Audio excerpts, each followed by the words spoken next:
Shalom, mes bien-aimés et frères et sœurs dans le Seigneur, c'est toujours votre humble serviteur, l'apôtre Ange, le messager fidèle, toujours dans le cri de la sentinelle qui a retenti ce matin pour vous.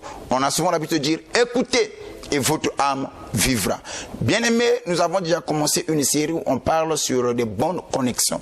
Si on parle des bonnes connexions, c'est qu'il y a aussi des mauvaises connexions.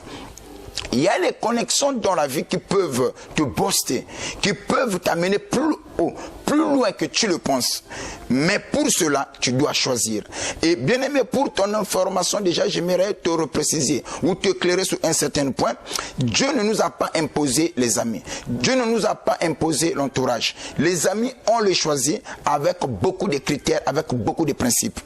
Alors, n'oublie pas que nous aimons ce que nous faisons et nous faisons des choses qui sont de même nature avec nous. Si quelque chose n'est pas de la même nature avec toi, tu ne l'aimeras pas le faire. Alors, tout ce que tu fais dans la vie, c'est la chose qui a la même nature avec toi.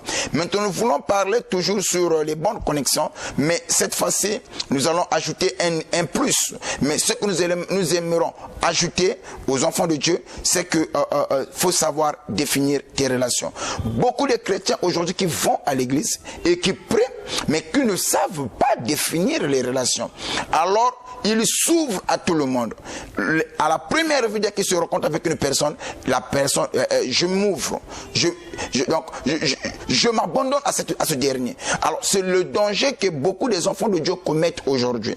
Alors, la Bible dit, avant de faire de quelqu'un ton ami, éprouve-le d'abord. Il faut aussi savoir définir des relations. Ce n'est pas à tout le monde que tu dois dire tes problèmes. Ce n'est pas à tout le monde que toi, tu dois te confier. Il y a des amis où tu dois te limiter par un simple bonjour. Il y a des amis où tu dois te limiter uniquement par rapport aux affaires que vous avez. Il y a des amis que toi, tu as dans la vie, que tu ne peux même pas leur faire mention ou de leur parler de ce qui se passe dans ta vie privée. Pourquoi? Parce que pour le simple fait, ce n'est pas un ami intime. Alors, écoutez, nous allons montrer quelque chose de très important. Pour savoir définir les relations, il faut savoir faire la distinction entre un camarade, entre un compagnon, entre un associé et un ami. Alors, vous devez savoir une chose que j'aimerais apporter à la connaissance des enfants de Dieu. Toutes les fois quand tu fais de quelqu'un ton ami, sache-le que ta destinée, ta vie, c'est entre ses mains. Il se pourrait que tu peux t'étonner. L'ami a la facilité, il a une longueur d'avance sur toi. S'il veut te nuire, il pourra te nuire. S'il veut te détruire, il pourra te détruire. C'est ainsi, il y en a certains qui ont étudié, qui nous ont fait comprendre que la trahison ne vient pas de loin.